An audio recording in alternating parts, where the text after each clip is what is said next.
Welcome to the 14th Coaching Curiosity video. I'm going to talk about mental health this week. It's World Mental Health Day on Saturday, the 10th of October.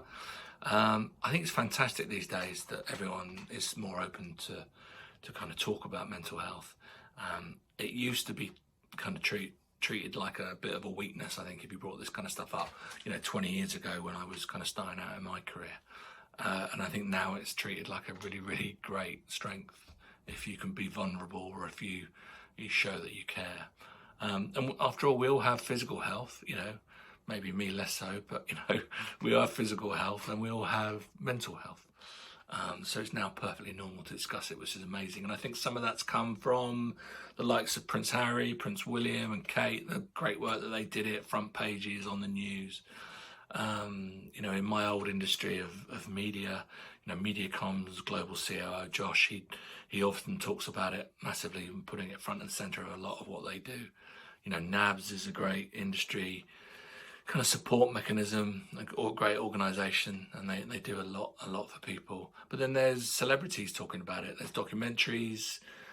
There are podcasts. I love the Fern Cottons Happy Place. And what those people, when they're talking about it, they kind of normalize doubting yourself, normalizing why it's good to speak up, and normalizing why it's great to ask for support. And they bring up tricky things like being bullied at work, being gaslit, by bad bosses, or just how normal it is to feel low and kind of ask for help and kind of ways around it. So obviously the key benefit or the key thing you can do is share your challenges and concerns with someone. A problem shared is a problem halved, and that can be with friends or family, but also mentors or of course coaches. And all of my coaching clients, I always encourage them to expand their mental network, because it's often always about forward momentum on challenges, on a block, a big project, the next step, a challenge you might have.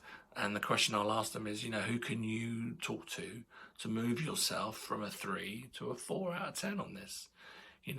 But often what stops people is kind of imposter syndrome that we have, that saboteur inside our head, that kind of doesn't want you to admit to other people that you don't know the answer and don't go and ask for something. But we have to remember that the best leaders are the ones that are open to learning and asking for feedback and admitting they don't know all the answers. You talk about, Steve Jobs used to say, I employ lots of great people to tell me what to do. I don't employ loads of people so I can tell them what to do. Maybe some truth in that. So I've had lots of careers throughout. I've had lots of careers. I have had 2 now, but I've had lots of coaches throughout my careers. And I thought I'd talk about them and how they helped my mental health over the course of the last couple of decades. The first one I had was in my early 30s, first child, first mortgage, kind of having a big client that was going from a big fee, kind of Motorola, going down to just paying ad hoc kind of project fees. And it was the first time, I was super ambitious back then. And, it was the first time I actually had some financial worries because I had a family and, and a house. I had a little bit of self-doubt there that I didn't really want to share. And the coach really helped me because I didn't want to tell my wife. I didn't want to tell my family about the worries that I had. And we discussed a lot of different perspectives of how to minimize worry about the finance.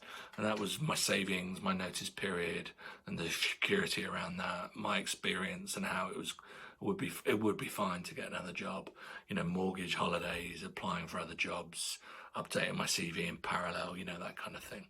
And, it ended up to be a lot of worry about nothing because I stayed there for, quite a while. But those coaching questions that they asked me helped me uncover all of those solutions and take the worry from that down to that, which was great. I had another coach in my early 40s when I was working and running Apple's media business. And it was a big job. It was fast growing. It was, the team grew from 6 to 25 people in a couple of years. And there was an ongoing quest for perfection that Steve Jobs wanted.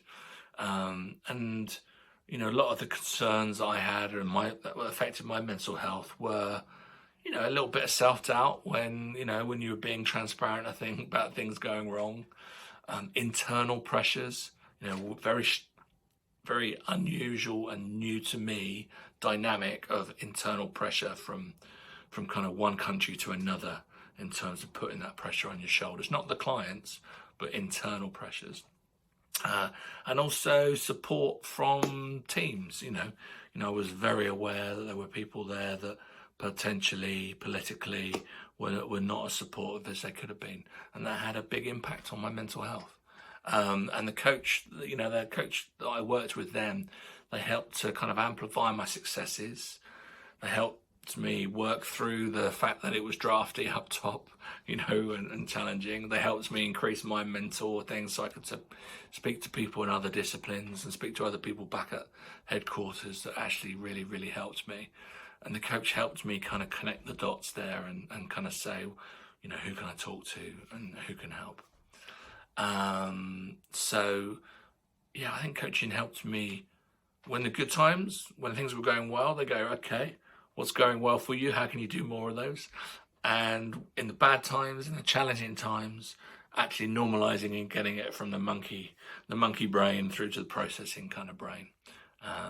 And then I also had a coach when I changed career and became a coach. Obviously, kind of walking the walk and talking the talk.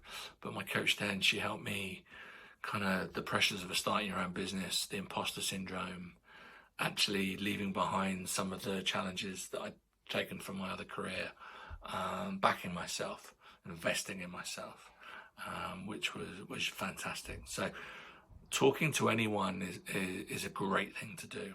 So at the end of these videos every week, I do a pay it forward for a small business. I think the first pay it forward I'd love for people to do today is to reach out to someone. Do you know someone that's had been made redundant, potentially might be made redundant, is on furlough, is suffering grief, the ending of a relationship, living on their own? The pay it forward for everyone there would be just reach out to them, say hi, how are you? No, really, how are you? That would be awesome if that could happen. The second pay it forward is, I'm going to mention Paddy Melville again. I've mentioned him before. I love the guy. We've had some great chats in the last 18 months. He is a trained mental health first aider instructor. So he can come into your company and train people on mental health first aid. And he also comes into companies and will present a fantastic story, his backstory, and how the power of now can kind of help your business. So that's it for now. Quite a long one in the end. It was only going to be a short one. Have a great week. Be kind to yourself and others. Big love. Bye.